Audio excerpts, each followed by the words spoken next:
for the parents who couldn't make it. So I'm going to start over. We have somebody coming. So welcome to our first of two parent information nights that we're hosting this evening. We appreciate taking time out of your busy schedule to join us. Our objective this evening is to review the program to the extent that we have information to provide to you up until this point. We still have a few details that are evolving and that we're working through. And we do welcome any questions and or comments to help us improve the process of not only communicating with you, but improving the program itself. So we are calling the program Power of One, One Student, One Device, One World, Unlimited Possibilities. It is our first venture into a truly personalized learning environment in Bethlehem. But I want to, at the onset, make a few disclaimers that I think will alleviate some apprehension on the part of many of the stakeholders, students, teachers, and parents. And that is, as much as this is a technology program, it doesn't mean that students are going to be using technology every minute, every period of the day. That is not our intention. Actually, we were just reading a book as a leadership team called Learning First, Technology Second. What I'd like to do is instill the philosophical belief that we will use technology in the classroom when it's appropriate to leverage the instructional environment. That means when it enhances student engagement or adds value in the classroom. It will not be used for simply technology's sake. And I wanted to really, on the onset, reassure you of that. So where did our journey begin? Our journey began by asking ourselves, why? Why do we need this? We all know that technology is really a prevalent part of our day from a perspective of work and school. But why do we need a personalized learning environment? So we defined that as wanting to address what's called the 4 C's: improving collaboration among students and teachers, improving communication and dissemination of information, to improve critical thinking, making sure that our students are adequately prepared for making decisions that contain a variety of factors, and to promote creativity. To kind of take it to a broader scale, one of the strengths and core beliefs of the United States is that we're a very creative country, and that we want to make sure that we're maintaining the creativity in our students. And then also a deeper connection to our curriculum and improved college and workplace skills. For any of you who have students who've gone on to higher education, you'll probably acknowledge the fact that technology is a very prevalent part of their world as they leave here. And for us not to prepare our students, and as the folks are coming in, please, I invite you to grab some chairs that are next to the computers, and there's some seats up front here as well. So what else did we have to do as part of our journey? We needed to make sure that we had sufficient infrastructure, and over the course of the last several years, through the continued commitment of the community here in Bethlehem, we had a capital project that helped us install the infrastructure that's necessary for this program. We have a wireless network that is now state-of-the-art and very robust and allows us to provide the foundation for this program. And then we also wanted to make sure that this was research-based. So we gathered research and data to support our assumptions that providing devices and improved access to students would make a meaningful difference in their educational activities. And then we also did some testing and piloting. And I'll go over more about what we've done in that area as we move forward.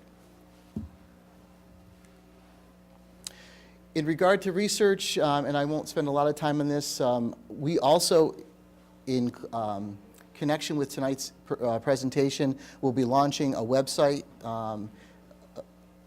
through our main website that'll have all this information and all the frequently asked questions that are coming through on the program. But we did our research based on several different well-known projects in K-12. We also did visitations. We visited many other school districts across the state, as far as Rochester and down south in southern New York, to make sure that we could learn as much from those implementations that are a little bit ahead of ours. What were some of their lessons learned? What could they share with us so that we could avoid maybe making some of the same mistakes? One of the things that you'd have to stipulate is the fact that not every district's the same, and we understand that, and we can't take a particular program that exists somewhere else and just transplant it here. But we wanted to hear from them what some of the concerns of the parents and students and faculty were in some of those districts. And then we facilitated conversations within our own district amongst administrators, staff, and students, and those are ongoing. In fact, at the high school, we're going to be meeting with Student Senate and some student representatives in the next couple weeks to hear from them and see what their concerns are so that we can make sure that we address them. And I think right now some of the apprehension and concerns revolve around the lack of information that has been available to this point. That's why we're having these sessions. And you should also know that some of the lack of information is a result of the fact that some of these decisions were in the process of being made. So rather than speculate as to what the decisions were going to be, we wanted to wait until we had made them and could provide you with solid, clear information. The other thing for many of you who may have participated in December, we also launched a survey, what was a company called Bright Bites Clarity Survey, which surveyed our staff, our students, our administrators, and parents in regard to technology, capacity, utilization, classroom environment, so that we could create a baseline. So as we move forward with this program, one of the things that we do in education is to make sure that whatever investment we make, we guarantee that, or not guarantee, but we want to measure to see if there's a return on that investment. And once we are a year or two into the program, are we getting the results that we had expected? So this created a real nice baseline for us. And again, just a little bit more about the Bright Bites survey. It had 4 areas that it focused on. It focused on the classroom, it focused on access, it focused on the environment, and on skills. So again, for some of you who came in a couple minutes late, I want to make sure you understand that we're not doing this just because many other districts around the region and around the country are doing this. We really wanted to make sure that it made sense for Bethlehem.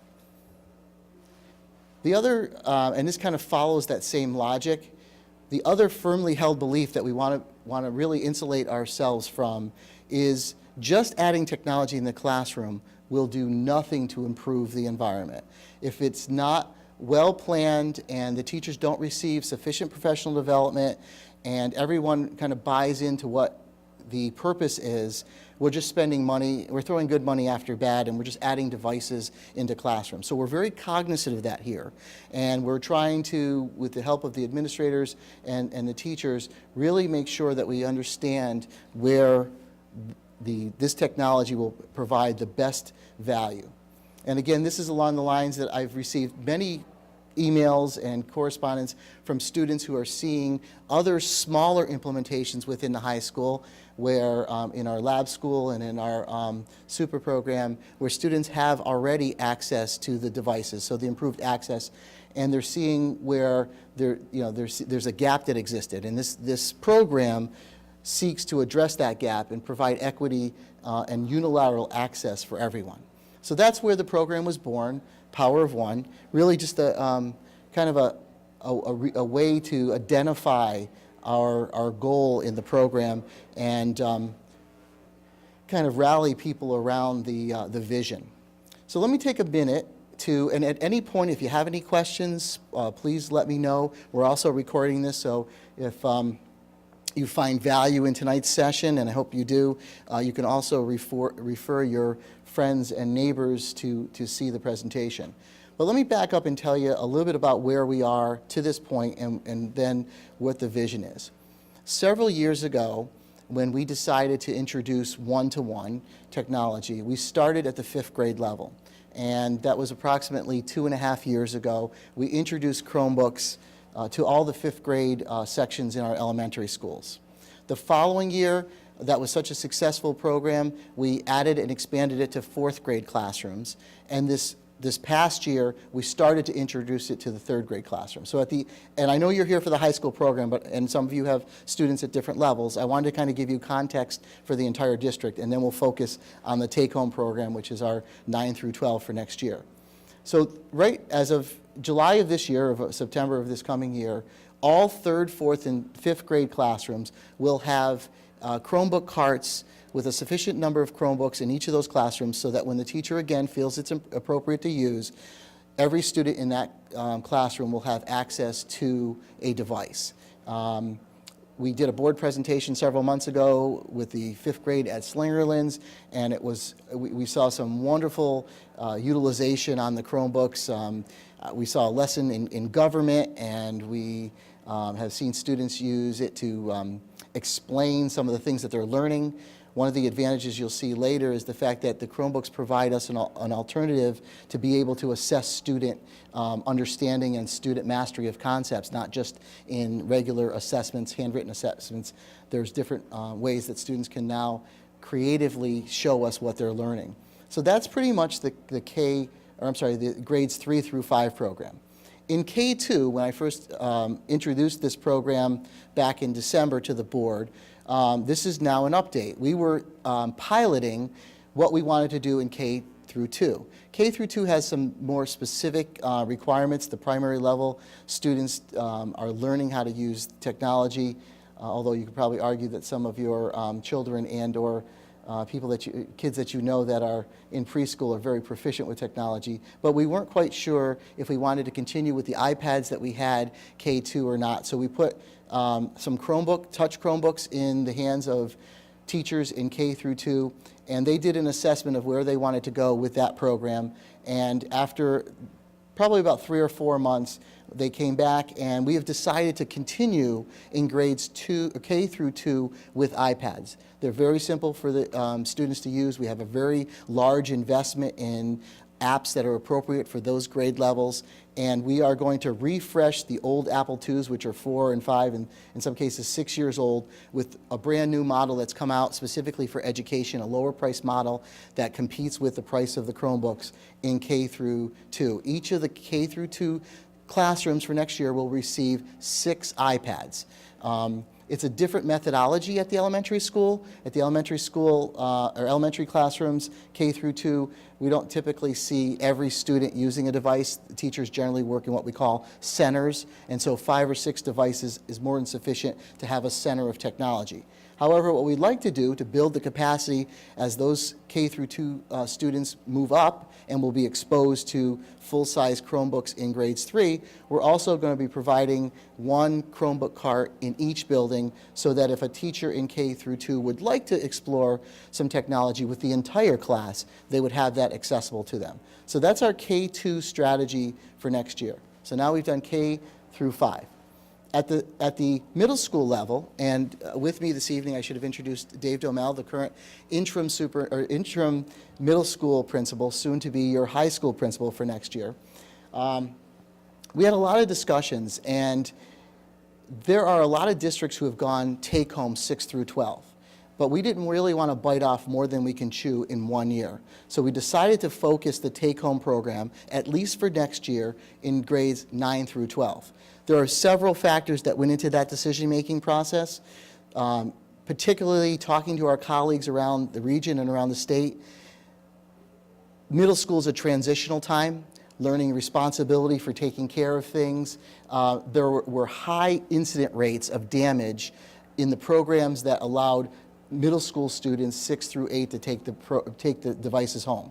That's not to say we don't want to build that capacity here, but we didn't think we wanted to start there. So at the middle school, just to be clear, it's an in-school model. What does that mean? That means that through the administration, we've constructed a schedule next year whereby which carts of Chromebooks, which will be individually assigned to students, will exist in their homeroom, and they will come in the morning to their homeroom, do this typical homeroom activities. They will take their Chromebook and they will have that throughout the whole day. And then a few minutes before dismissal, and if you have any questions about the logistics around that, we can go down that path. Students will return that Chromebook to that cart. That Chromebook will be assigned to them, it will be labeled to them, it will be inventoried to them, but it will stay in school. We feel that will help in regard to all of the accidental issues that typically occur at the middle school level. Now, with that said, that's not to say that we won't take our, after the program has started, take a chance to evaluate it and take a look at whether perhaps the 8th grade, somewhat through the year or after the first year, that becomes a take-home program. And as we build the idea that we build the capacity of the students to understand how to take care of this and and value it. We might go down to 6th grade, and at some point I could certainly envision that our program take home is 6 through 12. But we wanted to start out with focusing on the 9 through 12th graders, and we felt if we kept the Chromebooks in school at the middle school level, that would be kind of taking that work off the table. The other thing I should mention, and this happens to be the fact that we're reutilizing assets, is everything that I've mentioned about Chromebooks to this point, grades 3 through 8, are similar to the ones that are out and about on the table. Those are a non-touch Chromebook model. They're the ones we've been buying over the last couple years. We need to get 3 to 4 years use out of them. So those are the devices that will be available grades 3 through 8 for next year. Any questions at this point about the elementary program or the middle school program? We have, in the frequently asked questions and in our plans, we have tried to address all the different anomalies and things like if a student is late to school, what do they do? If the Chromebook doesn't work, what do they do? We have that all mapped out. We're really relying on our library media centers, as you'll see a little in the next few slides, as the hub for facilitating some of those issues that might come up with a Chromebook that doesn't work or a student that has forgotten them and all those kinds of concerns. Any questions elementary to middle school at this point? Okay? All right. So let's go on to the high school program. What I first want to do is show you a quick video just to make sure that we kind of level set everybody as to really what a Chromebook is. Sometimes you hear the term, it's a cloud access device, but this video does a nice little job of trying to just get everyone up to speed in the same place. Oh, sorry, back that up. Introducing Chromebooks for Education, a simple way to bring the power of the web into the classroom, manage school-wide sets of hardware, and keep students focused. For instance, Chromebooks leave more time for teaching by booting up in just 8 seconds. That's less time than it takes to make a paper airplane. Even after entering sleep mode, they resume working immediately. And unlike most notebook computers, Chromebooks have a battery that lasts up to 8 hours. So even at the end of a long school day, they're still going strong. Built-in Wi-Fi and optional 3G allow Chromebooks to connect to the web anytime, anywhere. Chromebooks are also built around a web browser, which means everything is stored online. Students and teachers can simply log on to any machine to access their emails, documents, and personal settings, so there are no more excuses for missing or incomplete homework. Without the need for constant software updates and yearly re-imaging, Chromebooks make it easy to provide each student with their own computer. Schools can manage an entire fleet of Chromebooks with just a few clicks. Administrators can configure and manage computers and user accounts via a web-based console. They can also control which web apps and extensions users can add. Chromebooks stay up to date with the latest features and fixes, so IT managers can spend less time updating hardware and more time focusing on the important things. Integrated security provides multiple layers of protection that defends computers and the entire network from malware and viruses. The Chromebooks for Education program includes everything from the computers and operating system to updates, web-based management, and extended warranty and support from Google. At the end of the day, Chromebooks for Education enable schools to be more efficient in terms of classroom time, IT resources, and technology budgets, which ultimately leads to happier teachers, students, and parents. To find out more about getting Chromebooks for your school, visit google.com/Chromebook/education. Great. Years ago, schools tried to do this with laptops, and laptops didn't last a whole day, and they had hard drives, and there was just a myriad of complex issues that became barriers to utilization. With the Chromebooks have solved quite a bit with that. You've heard me talk a little bit about this, what we believe and what we expect, and really our emphasis is around transforming teaching and learning. It's not really just about the technology. We want the increased access to information anywhere, any place, anytime, creation of authentic products, sharing of work with peers and larger audiences. Through the use of Google Suite, our students are collaborating to a greater extent than they ever did before on presentations and their work product. As I mentioned before, alternate forms of assessment, increased student engagement. It will teach them organizational and productivity skills. Those are very valuable, as you know, and our students need to develop those. And certainly college and career, workplace and career readiness, which is on everyone's radar screen. So what have we worked on in the last few months since I made the presentation to the board in December? Well, first, we've chosen a device. We've worked heavily on acquisition. I am pleased to report that we have selected a state-of-the-art Chromebook. We have selected the Acer Spin 11. That device is now just becoming available this month. But the reason we selected that device was under consultation with our science and math teachers, wanting to make sure that the Chromebooks provided the best utility in the classrooms. This particular device has a Wacom tablet or stylus built into it, so that students can use the stylus to do functions that typically you cannot do on a standard Chromebook, that science and math applications will require. So we're investing in the next generation of Chromebooks to kind of insulate ourselves from obsolescence over the next 4 years. We've also worked on, and you'll hear more about, device protection and support strategies, because as you can imagine, once we become dependent in the classroom on these, it's not like you can wait 2 or 3 days before you get a new Chromebook if something's happening.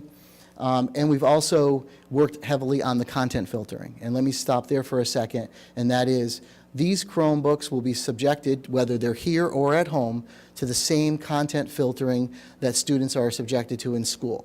So no longer do you have to worry in regard to the fact if a student previously had brought a device home that was owned by the district and put it on your private wireless network, that they had unfeathered access to the internet, or to the extent that you had filtering software in place.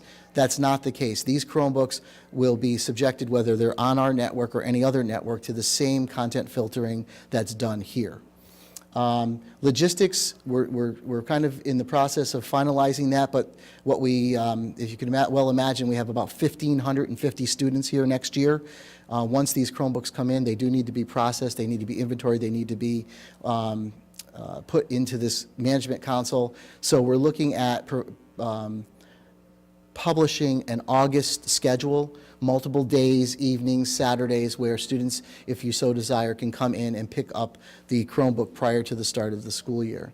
We're also going to, and we've talked a little bit about this, we'll have orientation sessions available, but quite honestly, once you boot up the Chromebook, and many of your students have had access in school already, it's a web browser, there's really not a lot to it. So we want to make sure that we address the concept of an orientation for students and parents who'd like it, but we're not really anticipating that there's going to be a large need for that. They're a relatively simple, straightforward device. And then we're also working, as I mentioned, with our faculty and staff to make sure that when students arrive in September, that they are willfully prepared to leverage the new environment that is available to them in regard to every student having a device.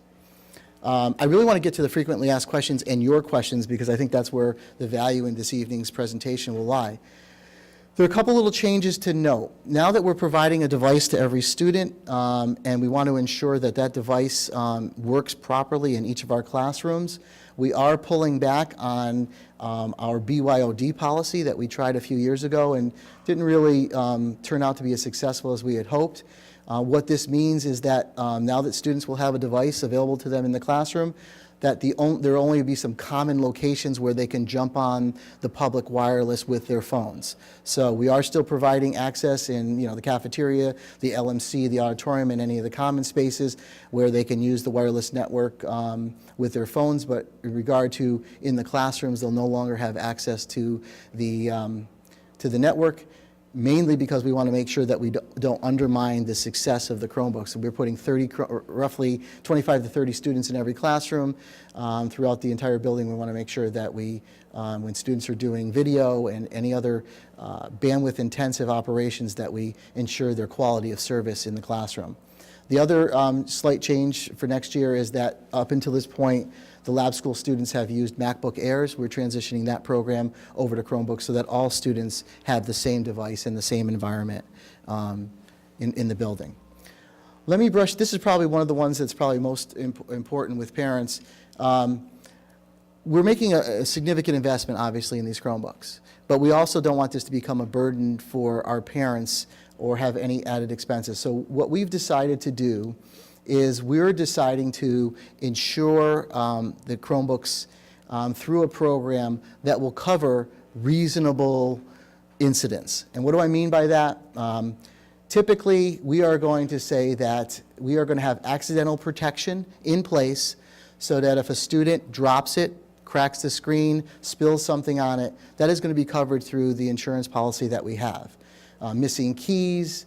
Also, the insurance covers theft. So if the Chromebook is stolen, there is one requirement that a police report does need to be filed, but as long as the procedure that we have in place is followed, the insurance will cover that and there will be a replacement made. And of course, any mechanical defects are not the responsibility of any of the students. So if there's any warranty issues or whatever, we'll cover all those.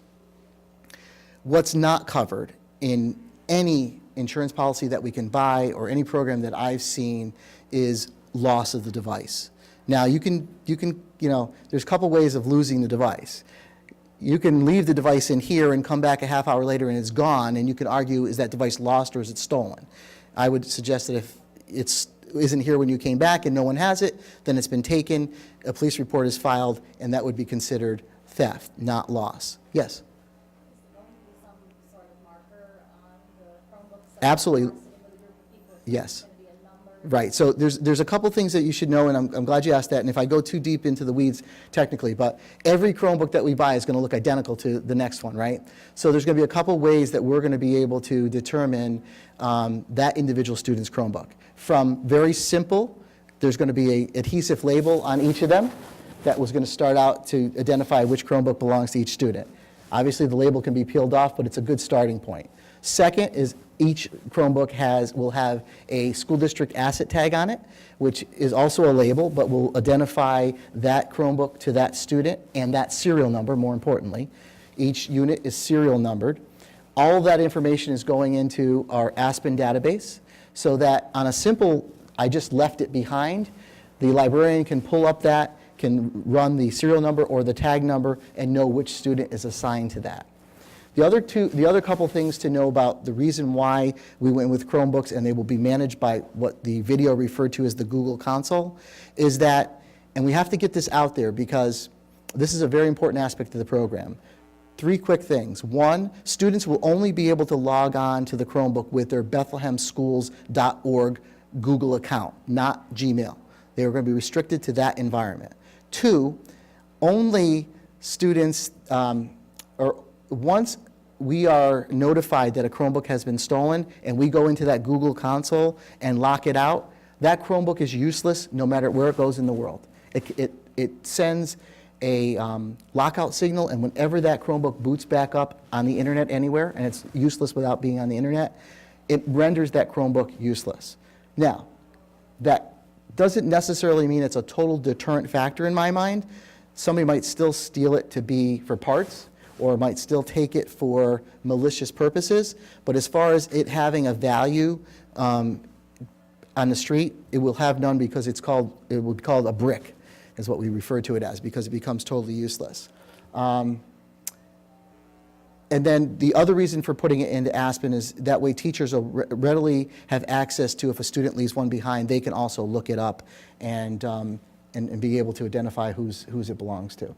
I hope that answers some of your questions in regard to identification. Oh, absolutely. Yep, sure. Now, so a couple other things about the program. Once we distribute these, is our belief that it'll be the students for the time that they're here. So some districts are attempting to collect them each summer, but to me that runs into a lot of issues with storage and security and all the labor involved in taking those back and reassigning them. So because they're going to be protected by the insurance, and what we've had success with in the lab school program is that as long as they're a student here, and they will keep the Chromebook for as long as they're here. The only time that we'll expect it back is if they're a graduating senior or you're leaving the district. Okay, so with that in mind, on day 1, students are going to get a brand new Chromebook. They're going to get a brand new power adapter, going to get a brand new stylus, and we're looking into some protective cases or sleeves just to kind of protect corners and stuff like that. The expectation is 4 years later we need a stylus, a power adapter, or a protective sleeve. Now, the assumption here is that If any of those are lost, stolen, missing, broken, that's something that we're going to make a, now, when I say broken, I don't mean the power adapter's not working. That's still, in my mind, a defect that we would replace. But if someone went on vacation and left the power adapter in the hotel room, they're going to be, we're going to work with the student store to make it available where they can buy a replacement power adapter. We're not asking students to bring power adapters into school. We will, as you heard in the video, most Chromebooks will last a day, if not two, on a charge.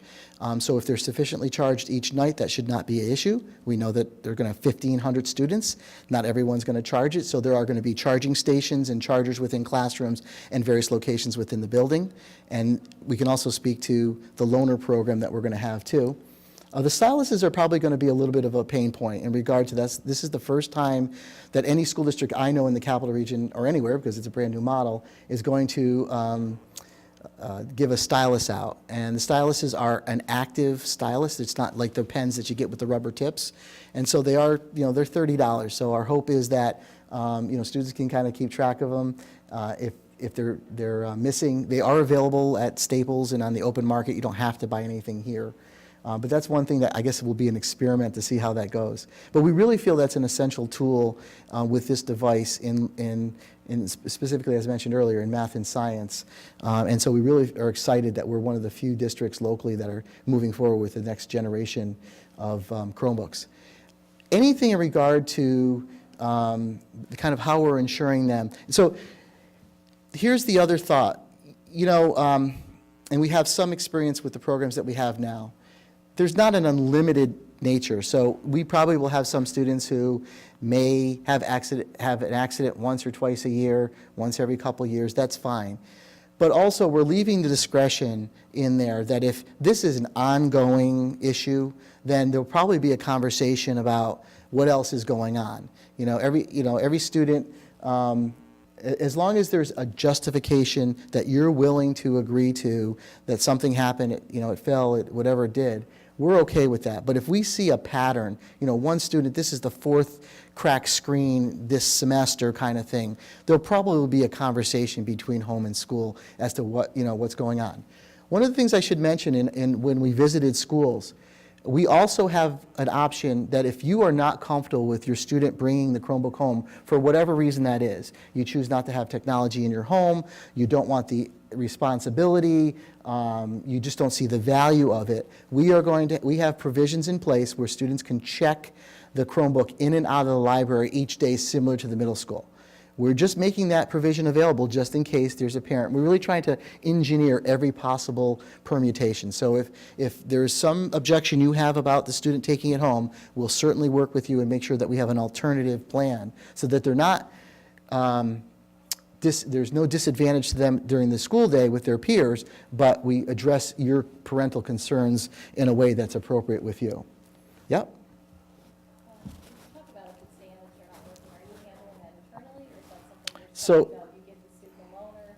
And my second part of that question is, are they responsible for, do they come to the help in the house? Yeah, so hold that question because we're going to, let's hold that question because I have a slide that's going to address that. Yep.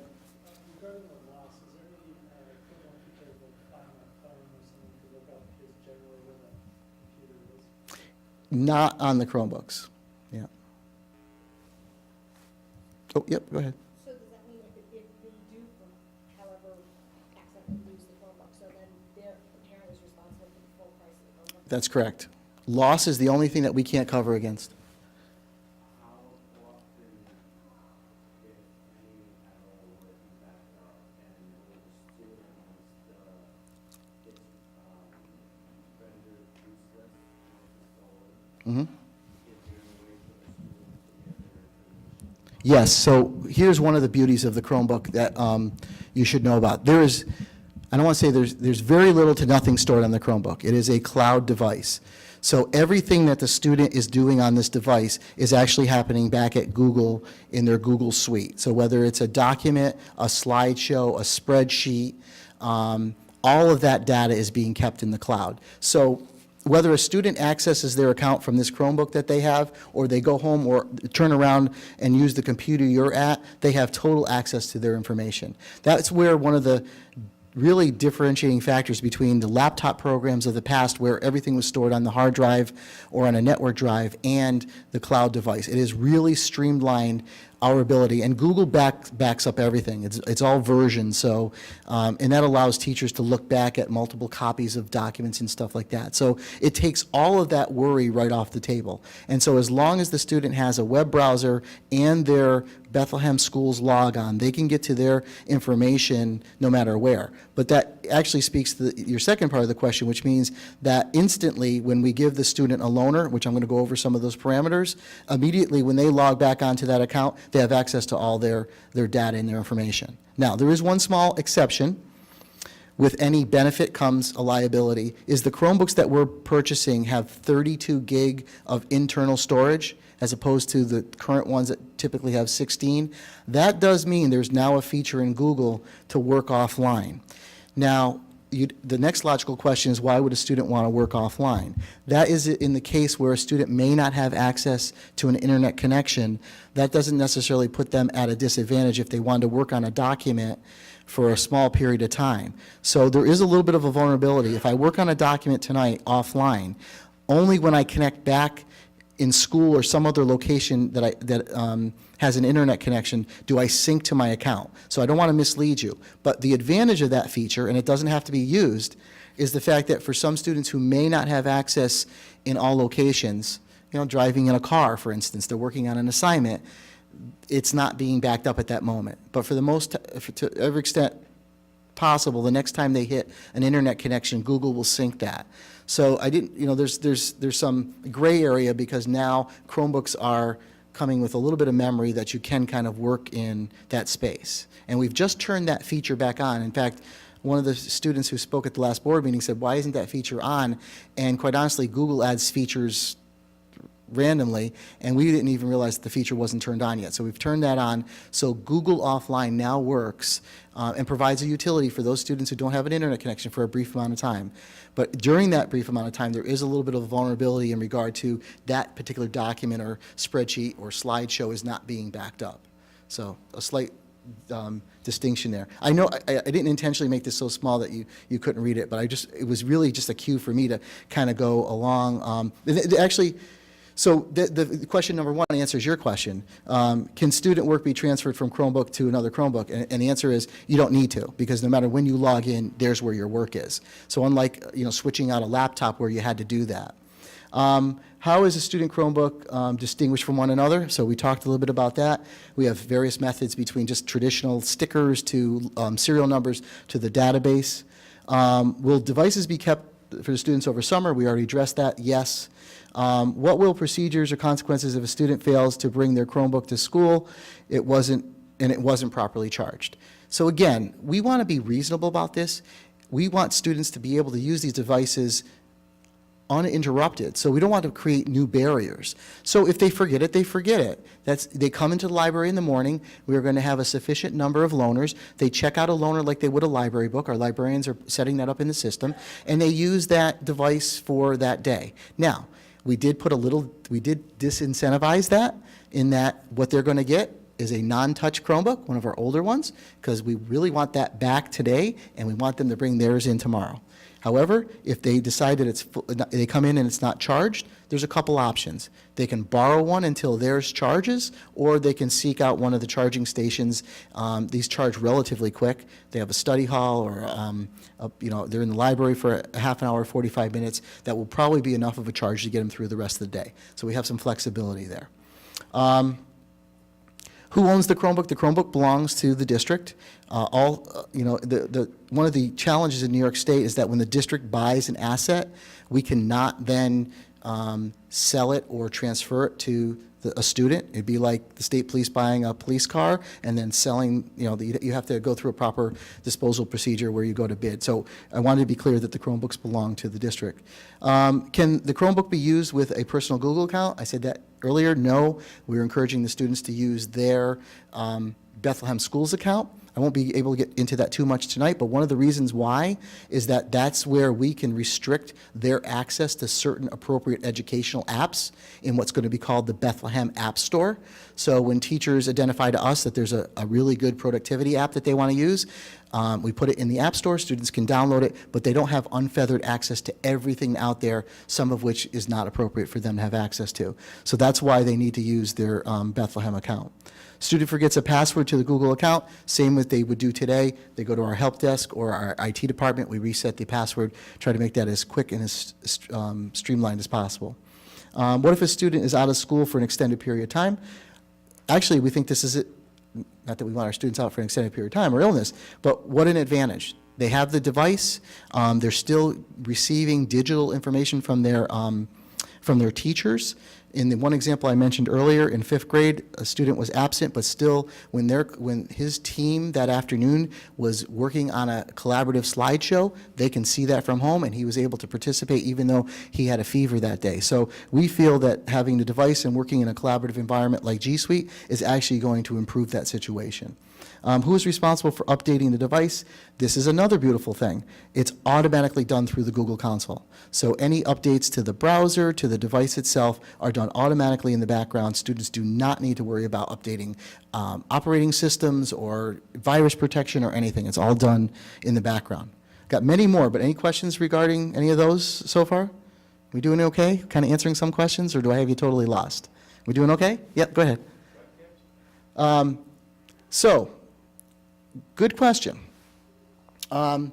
These devices actually have 2 cameras. They'll have one so that you could conference, and there's one's called a real-world camera.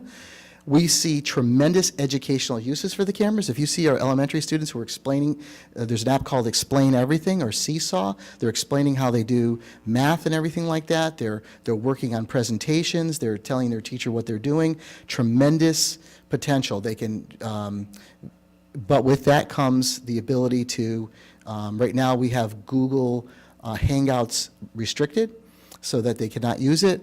This is where we kind of balance access to technology and where do we kind of, how do we control it kind of thing. So we see tremendous value in the ability for students to record, take screenshots of the board, do a bunch of different things, but also we have to, I guess I'd have to wait and see where that goes and how we manage that. We can shut them off in the Google console, we can render them disabled, but again, it doesn't make much sense. Somewhat our philosophical belief is that we were trying to raise responsible adults, right? Okay, we all have teenagers. But with that is we'd rather not treat it as a punishment to turn off that. We'd rather treat that as if you did something wrong and we're going to have an asset model.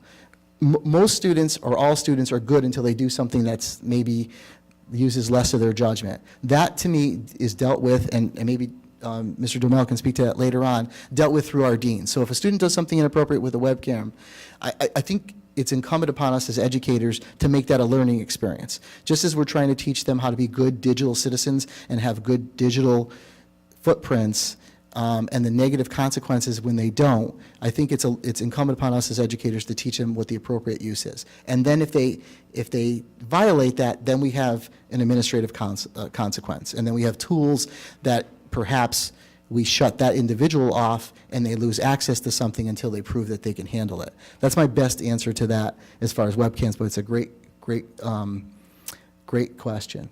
We talked a little bit about this, the LMC at both the middle school and the high school kind of being a hub for where if a student forgets one or if the student has, I didn't really quite answer your one question, if it is broken, they need to come in, they need to fill out a quick incident report. Again, we're trying to keep those barriers to utilization minimized, so they'll come to the help desk, incident report gets filed, they go over to the library desk, they check one out and they move on. And then we reconcile what the issue is with the Chromebook, but we don't try to make that a barrier or an impediment to them being productive in their classrooms. Trying to think, so I think we've dealt with most of that. One of the things I want to mention, if you have a student with special needs, first of all, a disclaimer, Chromebooks aren't the panacea to everything. They are becoming great tools, and on a daily, weekly, monthly basis, when a teacher says, well, I can't do this with the Chromebook, all of a sudden there's a new app or a web program that appears, things that I never thought possible that you could do with Photoshop that you can now do with a Chromebook app. And so, but I don't want to mislead you into thinking that everything possible you can do with a Chromebook. There's a certain limitation to a $300 device. I want to tell you as parents, that means that we have other devices that will remain in the building for the use cases that require something more sophisticated in a Chromebook. Our art department isn't going to use a Chromebook for Photoshop or InDesign or any of those programs. They're still going to use their Macs or a PC. The science department that has the physics department and earth science, and that interfaces instrumentation to these devices, don't have the applications available on Chromebooks yet. They'll still be using PC carts in some of those classrooms. But if you can envision, sometimes a student will be using more than one device. They may be having a laptop connected to some digital instrumentation in a science class, and they may have their Chromebook doing their lab report and taking data on a spreadsheet. So it'll quickly become the fact that sometimes they're using more than one device if that's appropriate. But I didn't want to make you think that Chromebooks were the end-all, the be-all. They are a tool. And we'll have other tools in place for students to use when it's appropriate. I did mention the web filtering. We are switching to a product that's going to be able to work both here and off-site. It's a product by Lightspeed called the Rocket, and that'll be in place. Now's a great time to kind of open it up to questions, more questions, to see if we can kind of fill in any of the gaps or concerns that you might have. Dave, do you want to make any comments about, the environment next year and your teachers? And I'll let Dave make a few comments first. Yeah, thank you guys for coming. This is obviously a very important initiative, and I think something that all of our students are going to gain a great advantage with. And I believe that a lot of the concern that I hear a lot of times from teachers, from parents, not really from students because they want to use technology as much as possible, but are we still going to be having them interact? Are we still going to be engaging them, socializing in some of the ways that we all want? And the answer to that is absolutely yes.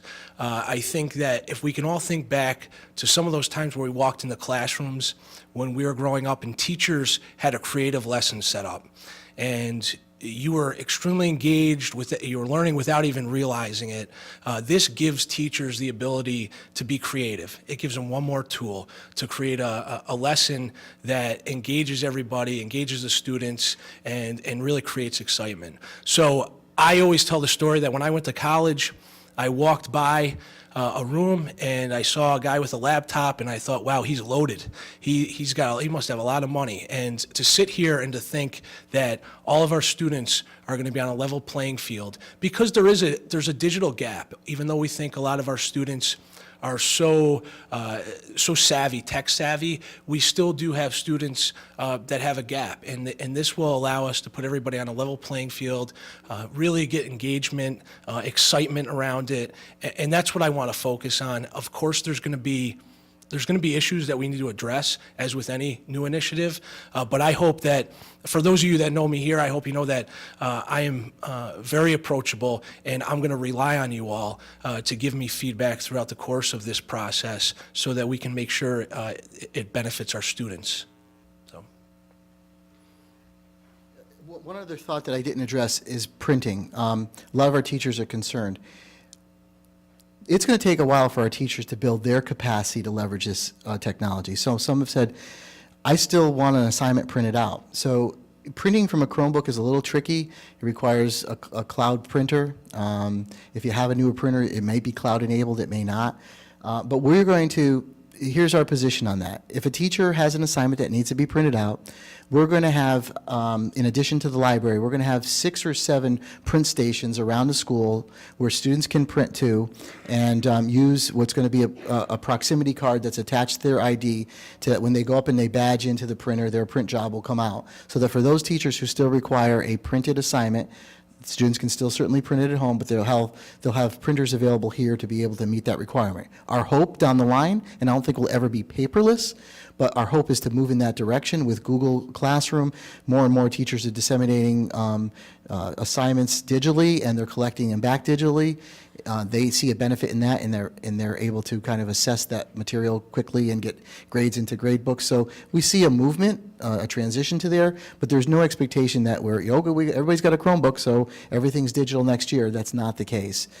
We were going to try, it's a hybrid environment, and we hope to go from totally analog to more digital, and as each year goes by and our teachers become comfortable with the technology, students more and more will be able to submit that. The other sensitivity that we have is the fact that, again, we do have some students who may not have connectivity at home, and so teachers have to be mindful when they do due dates on assignments that if they're requiring that to be submitted electronically, there has to be some latitude to give the students who may not have access to the internet time to submit it during the course of the next couple days or whatever. So, we're trying to work with those sensitivities as well. Let's keep going with the questions. That gentleman that I cut off back there. So I'm curious about what kind of training for the teachers or program development you're considering together with Great. So starting as early as this weekend, there is a huge Google Tech Summit at the Gilliland School District. It's a national company that's come in and taking over the school district for Saturday and Sunday. We're sending 40 turnkey teachers there. Many of our teachers have been through Google Summits and Google camps over the last few years. One of the things that we did at the middle school 3 years ago is we had teachers create a request for proposal to get the Chromebook cart in their classroom. They had to demonstrate how they would effectively use this to change their teaching and learning. Those teachers went in and identified some of the best practices with the Chromebooks, and over the last couple of years, they've led with their teaching their colleagues on how to leverage that. In the district itself, and Dave Hurst, our Assistant Superintendent for Educational Programs, has just joined us. He's working on professional development throughout the entire summer, both in a traditional face-to-face methodology and also teachers working independently to build their own capacity.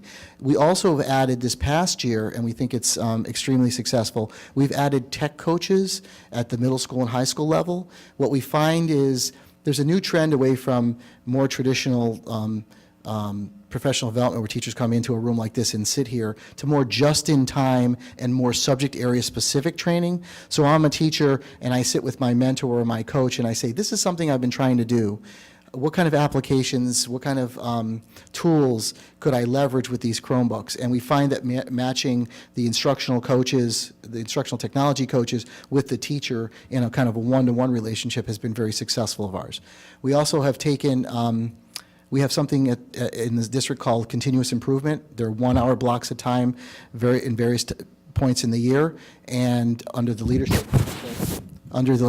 building leadership, typically those 1 hour sessions will have an opportunity for teachers to go to different classrooms and learn about different tools and technology. So it's not one approach, it's a variety of approaches.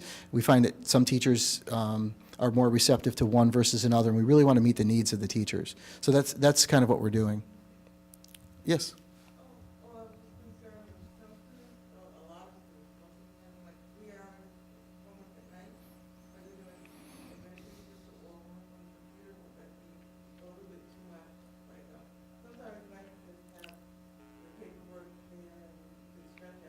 Sure.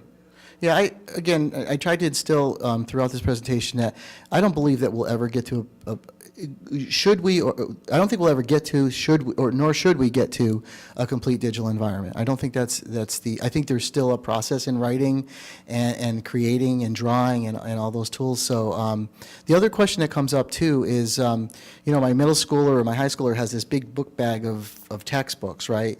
So we're kind of challenged, and we would love to be able to, when our subject area supervisors do purchase textbooks, they typically purchase the companion digital access, but a little bit is behind in the publisher area of being able to provide us more robust, media-rich kind of interactive textbooks where we're to the point where we can replace some of the traditional textbooks. So as much as we would like to do that, sometimes we're kind of restricted by the fact that they're just not available.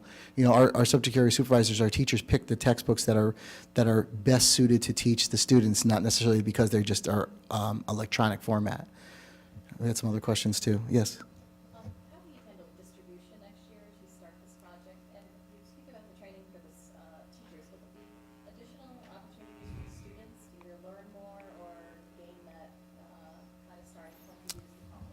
So the distribution is being worked on now. In full disclosure, I'm your Chief Technology Officer. I didn't introduce myself, but I'm leaving on June 30th. I'm taking a position in another district. My successor has been announced, Ray Nardelli.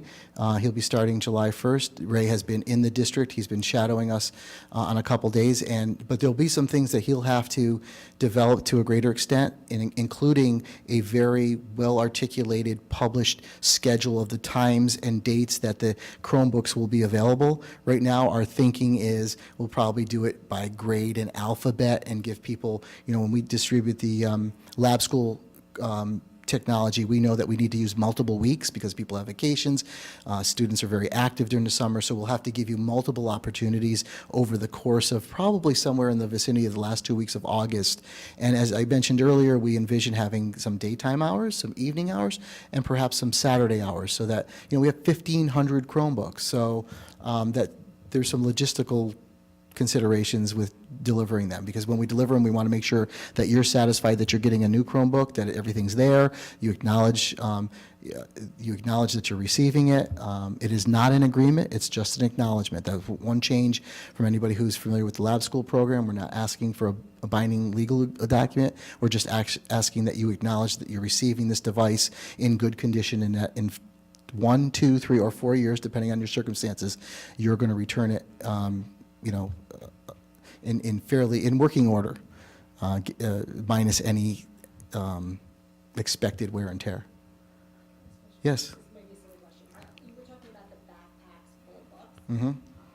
Which means, like, my son's locker is on one end of the building, Mhm. his class is all on the other, and he doesn't have a lunch, so he carries all his books with him all day long. I'm thinking about smashing the screen Mhm. on the MacBook if he shoves it in with all the books. Mhm. Is there going to be, if a kid has a problem like that, I know your locker is assigned for all the years, but is there a way to move them more towards where your classes are located, or? That might be a question for building leadership.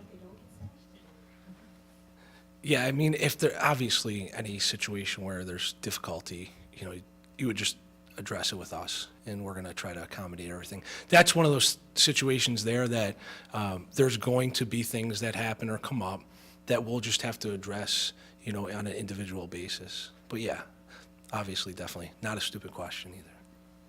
And if I didn't make the disclaimer on the onset clear enough, we're just going to have to solve some issues when they present themselves. And I think that the idea is that we're going into this with our eyes wide open and flexibility and understanding that we don't have all the answers today, but we will have to come up with reasonable solutions. One of the things at the middle school, we're making provisions for physical education classes. What do we do when the students go to physical education classes, right? So we're looking at potentially providing laptop or Chromebook carts where students could slide in the Chromebook during the physical education class. So we're trying to anticipate to the best extent possible those challenges and engineer a reasonable solution. But until we're actually in the thick of things, I think sometimes our solutions could be perhaps misguided. So we just have to be a little flexible. Yes? What about when the kids have all their sports after school and they're loving their backpacks? I know that, they're, even my daughter with her phone, and sometimes thinking, God, use your phone when you're going everywhere after school. Yeah. What are we gonna think about what they should do with them? Because they came from home. Mm-hmm. That's a very, that's a question that, There's that theft issue. yeah. Any of our administrators want to take a stack at that one? No, it really is. And you know what?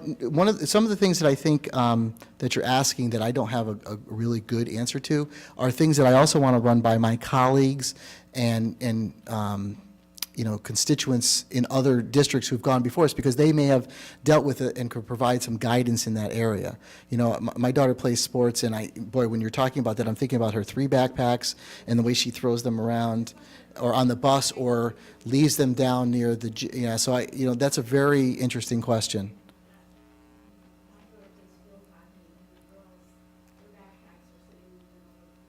Yeah.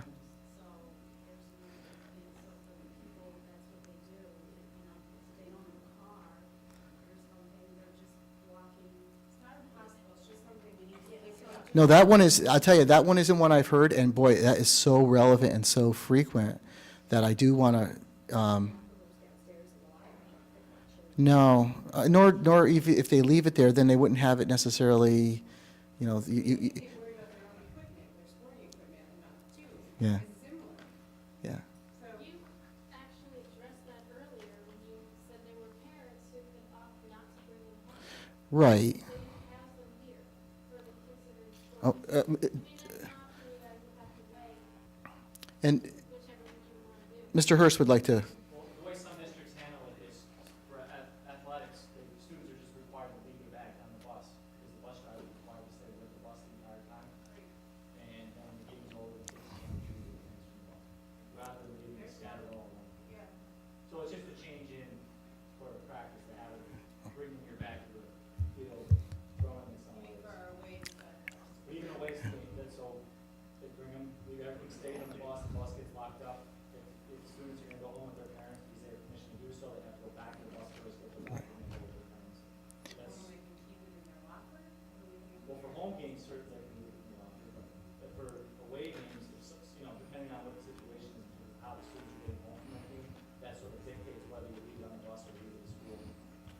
so for the purpose of the video, the quick answer was, one potential would be to leave the backpack on the bus where the bus driver could secure it. But that's a great question that I'll put out to my listserv and see if there's any other alternatives that people have suggested or any challenges that they've overcome in their districts. You know, obviously, we're not unique in that case. Just to be clear, your insurance policy is covering the damages that on and off. Yes, yes, yep. I guess that answers the question that I had too, and that was, and we have already covered it, if there is a theft or a loss or a damage. Are you just coming in for the second session? So I apologize because, so, oh, hopefully that wasn't the fire alarm. There's no contract, right? Is that what you're saying? No, unlike the other programs that we've had in the past where we've either asked parents to individually purchase insurance, we're purchasing and taking care of the insurance as a district, as part of a program. So the only scenario I want to be really clear about that is not covered by any insurance even currently now is lost. That's in some ways negligence. The only thing that's covered under this policy is accidental protection, which could be a cracked screen, liquid spills, you know, they call it lightning storm, whatever that is, and theft. But the theft has a restriction in that a police report has to be filed along with the incident report for us to get paid on the claim.